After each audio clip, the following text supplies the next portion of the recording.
Is it fucking recording? Mm-hmm. Spectacular. Starhulks Smash. This is the evil deck, according to Vanguard. So, funny thing is, you know how in Nova Grappler you have to run the right starter?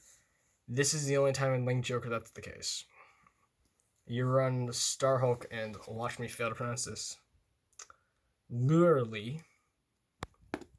You know, the thing is, if you've seen the commercials and stuff from the new episodes, the voice that they have Takuda's voice acting in English do, it's like, yeah, it's Starhulks. Yeah. It's disgusting. So, this is a deck.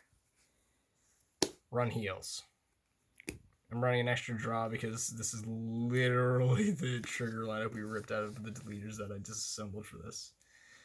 Might bump it to 8 crit or 6 and 6. Who knows? Crits are still good. Hard. There's literally 3 cards shared with this in the old leaders, but whatever. I knocked some stuff around. So this is Sharpened Loop of Despondency. Alnilam. I've never had to say this card's name before. It's a 7k and it's affected on rear at the end of the battle that it boosted the Vanguard. If the opponent's Vanguard's a grade 3 and by the end of that battle 2 or more Guardians were retired, this bitch kills herself and you draw 2. Net, you don't go plus a lot. You go plus 1 only, but it's still fine. This thing is Treasured Child of Nuclear Magnetic Resonance. At the end of the battle, your opponent did not call a trigger unit to guard. She goes to soul, and one of your other units gets 10k. She is the only way to gain soul. I mean, she's not spectacular, but solid.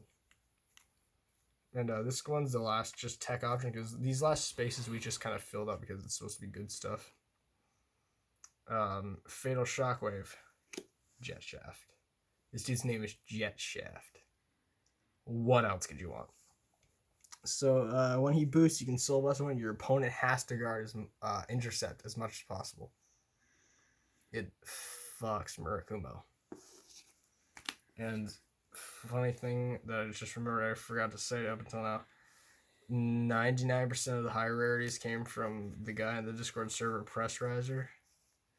He's a good dude. I wish he could be here for this.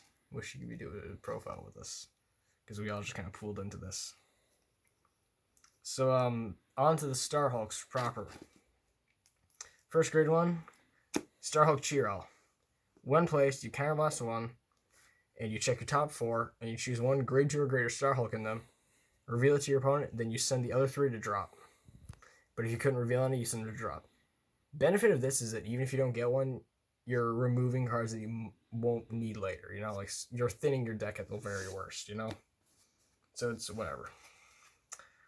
Oh, we run 4 Geekerus because, you know, somehow I still feel like I don't see him enough from the limited testing you've done. Even at 4.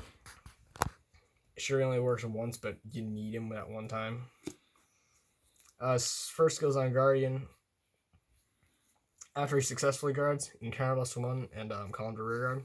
So long as the attack does not hit. Yeah, if he successfully guards. Yeah. Well, it's not just him that needs to guard. If you understand what I mean. You know what? I'm gonna pimp slap you. Geeker's other skill is act on rear guard. You soul blast the starter. Then you get to peep your opponent's top deck and either leave it there or bind it. So you want to check for triggers. Like in some of the games we were doing earlier, I just checked like, okay, yeah, I'll leave that on there. Great, now you have an Arc Saver in hand. So here's the thing that you might want to do. You can switch around. One of the other grade 2s in here is also a 3 of. You can do like any ratio of these you want. But 3 Geely is really good because he's the only grade 2 that actually has a Vanguard skill. Which, it's nice to have something to have every once in a while, you know? Because sure, you want Starhulk Vanguards, but this guy's just really good. On hit, you no matter what gain an advantage on either board or hand. On hit, you soul blast 1, you either bind any of your opponent's units, or you can choose to draw a card if they don't have any to retire. That, and when he's placed, you can get 4K if you have more regrets than the opponent. Which is good because 14K bases kind of exist now. I actually fairly like Starhulk Letalock. He's kind of a meme and difficult to get off, like a lot of these are. 2 skills. He makes your Starhulks function as triggers essentially because when you check one, he gets 10k power.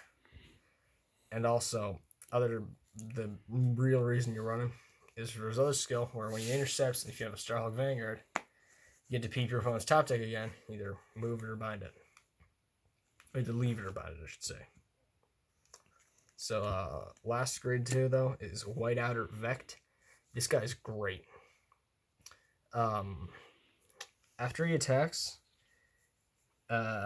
if your opponent didn't call a trigger, you can counterblast 1, draw a card, and choose one of the rear guards and bind it.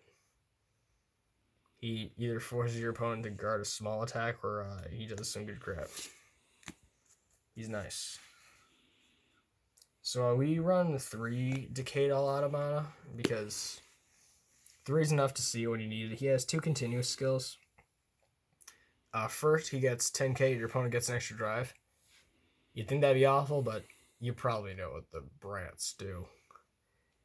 Other skill, the trigger unit. Mind you, it says the trigger unit revealed by the 3rd drive check or more. It gets sent to the drop zone instead of to hand at the end of that check. Pretty nice.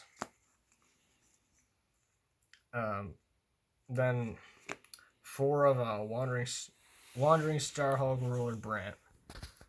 1 skill act, counterblast 1, soul blast 1.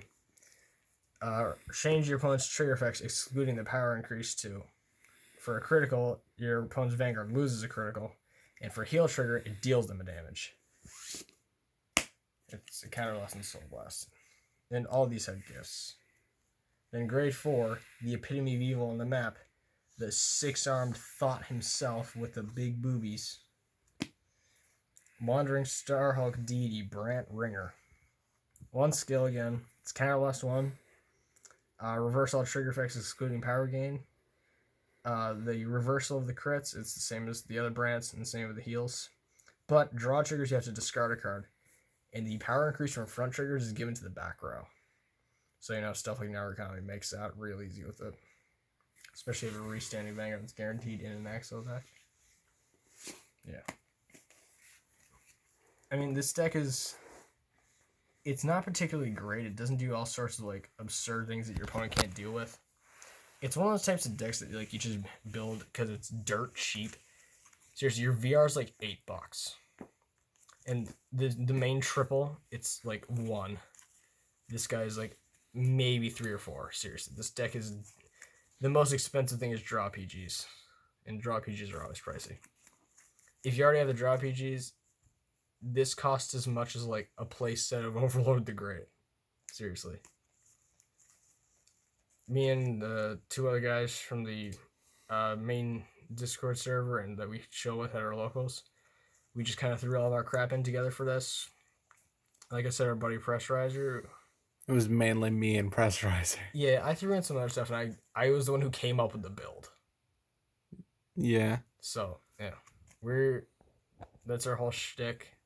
I bought 2 boxes, he bought 6. Yeah. I'm pretty sure I forgot to say in the previous video. Join the Discord server. Link in the description. Don't. Be cozy. It's chaos. Especially with all the bots running rampant. Yeah, funny thing. I'm gonna tell you this right now. If I accidentally give you permission somehow to ban something, don't be a douche about it. Ban a bot. You'll be praised, because that's a respectable thing. Yeah, it's great when you have your the only serious, not memeable channel in the server that the one that isn't supposed to be full of assholes and stuff click here to see my naked pics. I mean, come on, man. I'm not saying that the people in the server are stupid enough to click it. I feel like some are, one specifically. Not dropping names, but but I know on mobile it's really easy to misclick.